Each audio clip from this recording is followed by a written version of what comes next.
Tamar Braxton's ex-husband makes shocking claims about medical records. She's on meds. The internet stopped breathing the second her name hit the timeline, because this time, it wasn't about music, fashion, or a viral moment. This was different. This was dangerous. Tamar Braxton's ex-husband has allegedly crossed a line so explosive that even longtime fans are calling it one of the most disturbing celebrity claims in recent memory. It started as a whisper, then a quote, then a sentence that detonated across blogs and group chats like a bomb. She's on meds. No context. No care. No permission. And just like that, Tamar's private health was dragged into the public arena. Sources say the claim wasn't meant to go viral, but once it leaked, there was no stopping it. Screenshots spread. Commentary channels lit up. Twitter went to war. Some people demanded proof. Others demanded accountability. And many asked the same chilling question: why would he say this now? Because invoking medical records isn't shade. It's a threat. It's a power move. And insiders say Tamar's team went into immediate lockdown, scrambling to contain a narrative that could spiral out of control fast. Fans are furious. Advocates are alarmed. And critics are accusing her ex of weaponizing mental health to rewrite history and shift blame. Meanwhile, Tamar herself has stayed silent, a silence so loud it's shaking the internet. Because when someone claims access to your medical truth, it stops being gossip. It becomes war. And this is only the beginning. The moment the claim surfaced, everything about Tamar Braxton's past, her silence, her strength, and her survival was suddenly being reframed by someone who knows exactly where the wounds are. According to multiple sources, this wasn't a careless comment. It wasn't a slip. It was deliberate, calculated, and designed to hit where it hurts most. Her ex-husband didn't just speak her name, he allegedly invoked medical records. That alone sent shockwaves through Tamar's fanbase. But then came the line that lit the fuse: she's on meds. No explanation. No timeline. No compassion. Just a phrase that's been historically used to discredit, control, and silence women in the public eye. Insiders say the claim first surfaced behind closed doors. Private conversations. Trusted circles. But as always happens with celebrity breakups, what's whispered in private never stays there for long. A source claims the words were repeated during a tense exchange that involved custody discussions and reputational leverage. Another insider says the statement was made with confidence, as if documentation existed to back it up. That's when people started panicking. Because when someone casually references medical records, it implies access, authority, power. And fans immediately asked the question no one wanted to say out loud: how would he even have that information, and why would he think it's okay to use it now? Social media didn't wait for answers. Clips of Tamar's past interviews resurfaced. Old moments where she spoke openly about trauma, pressure, and survival were suddenly being reinterpreted through a cruel lens she never consented to. Comment sections turned toxic within hours. Some people rushed to defend her. Others began speculating recklessly, proving exactly why mental health should never be used as ammunition. Sources close to Tamar say her team went into emergency mode. Phones blowing up. Lawyers looped in. A clear line crossed. Because this wasn't gossip about a breakup. This was an attempt to redefine Tamar's credibility by attaching her identity to a narrative she didn't authorize. What makes it worse, insiders say, is the timing. Tamar has been rebuilding, reclaiming joy, staying selective with her appearances. And according to people close to her, that independence didn't sit well with everyone. The claim didn't surface during the relationship, It didn't come up in moments of concern. It emerged during conflict. That matters. Because advocates were quick to point out the pattern. When women speak up, when they assert boundaries, when they refuse to be controlled, suddenly their mental health becomes a talking point. Suddenly, meds are weaponized as proof of instability rather than survival. And Tamar's silence. That's what has everyone on edge. She hasn't denied it. She hasn't addressed it. She hasn't clapped back. And people close to her say that's intentional. Because once you respond emotionally, the narrative shifts away from the violation and onto your reaction. Tamar, they say, is choosing precision over impulse. Meanwhile, her ex-husband hasn't clarified either. No follow-up. No context. Just the claim hanging in the air like a threat that hasn't fully landed yet. And that's what makes this so volatile. Because according to multiple insiders, this wasn't the full reveal. It was the opening move. And if that's true, then what's coming next could push this far beyond messy, straight into dangerous territory. Especially if documents start getting mentioned again. Especially if Tamar decides it's time to speak.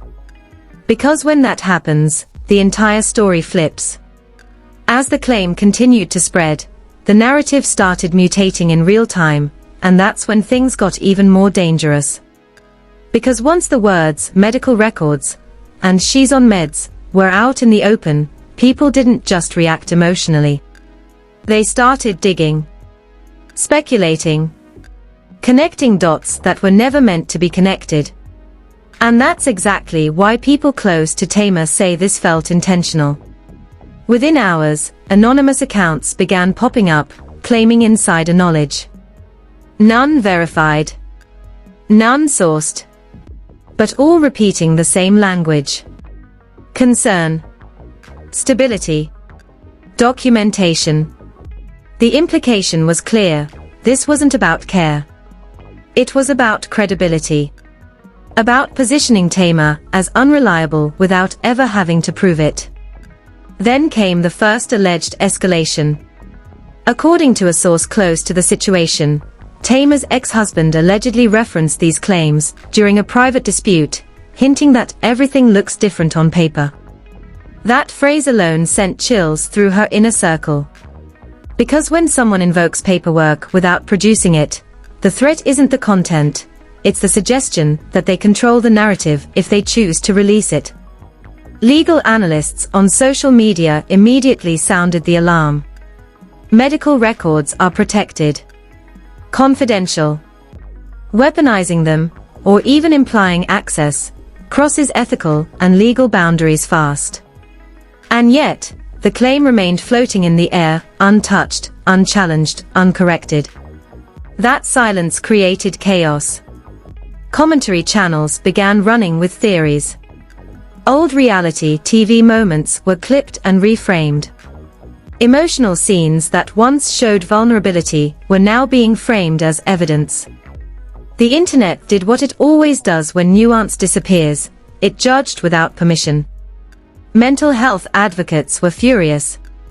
Because the implication wasn't just about Tamar. It was about every woman who has ever sought help and then had that help used against her. Being on meds is not a scandal, one viral post read. But using it as a threat is. Behind the scenes, insiders say Tamar was livid, but focused. Her team reportedly advised her not to respond immediately, knowing that a premature denial would only feed speculation. Instead, they began documenting everything. Every quote. Every repost. Every platform that allowed the narrative to spiral unchecked. And then another twist. A separate source claimed the ex-husband had told multiple people he was protecting the truth. That wording sent alarm bells ringing. Protecting it from who? From Tamar? From the public? Or from scrutiny? The language felt familiar to people who've seen this playbook before.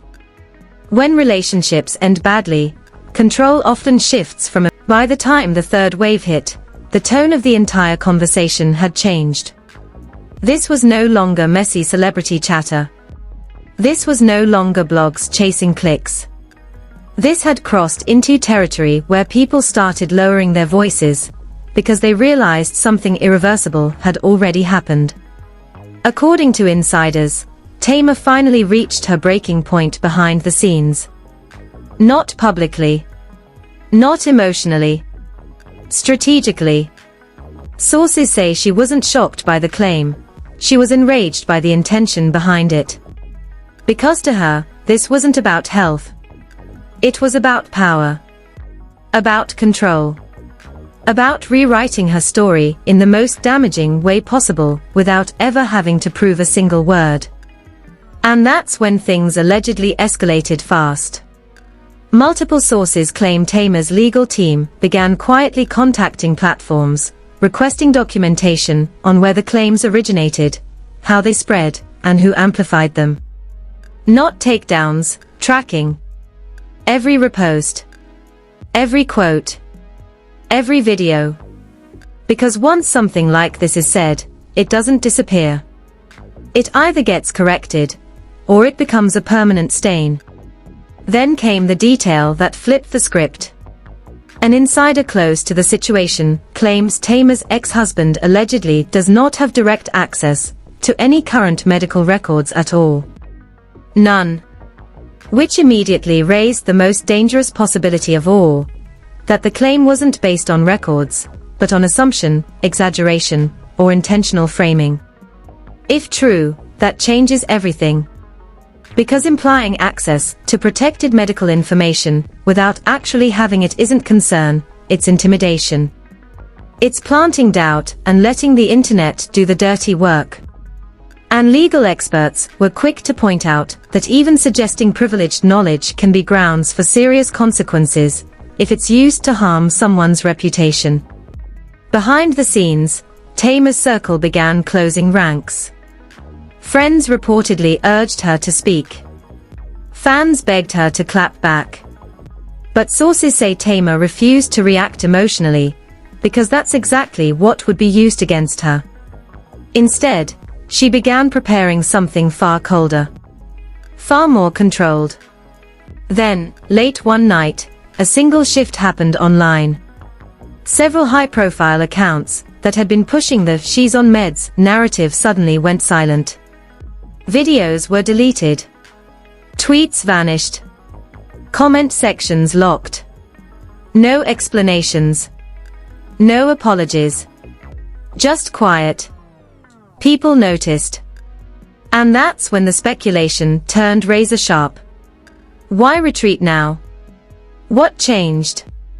Who made the call? According to one source, someone was warned. Not threatened, warned. That repeating unverified claims about someone's medical history wasn't just unethical, it was legally reckless. And once that realization hit, the tone across the internet flipped from confidence to caution. Still, Tamar said nothing. Until she did something far more unsettling. She posted a single Instagram story. No names. No accusations.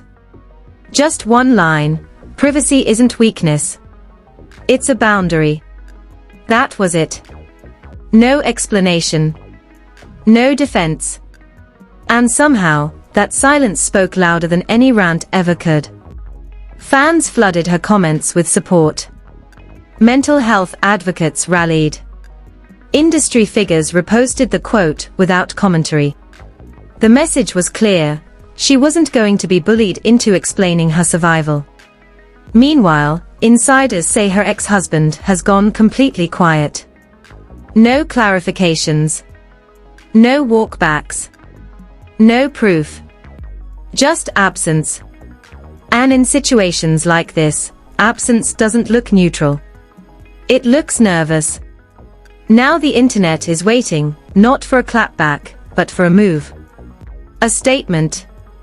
Or something far more devastating: documentation. Because sources close to Tamar insist that if she decides to speak, it won't be emotional. It will be factual. And once facts enter the room, this story stops being speculative and starts becoming permanent. So the question isn't whether this is over. It's whether the person who made the claim understood the fire they were lighting.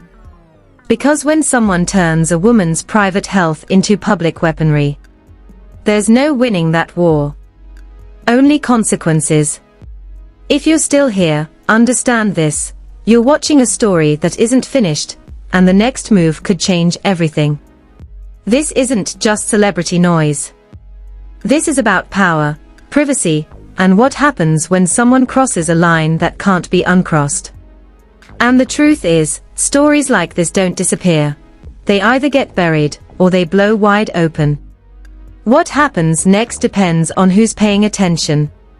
Every like, every comment, every share decides whether this conversation stays alive, or gets quietly pushed into the shadows. And make no mistake, there are people who would love for this to fade before real accountability enters the room. Silence protects the person who spoke first. Engagement protects the person who was targeted. So don't scroll past this like it's just another headline. If you believe private health should never be weaponized, say it. If you think allegations without proof are dangerous, say it. If you're waiting to see whether Tamar responds with facts instead of feelings, say that too. Drop your thoughts in the comments, because trust me, people are reading them. Subscribe so you don't miss the next update if statements, legal action, or receipts surface. And hit like so this conversation doesn't get buried under distractions and clickbait. This story isn't about choosing sides. It's about drawing a line. And the next chapter. It's coming whether people are ready or not.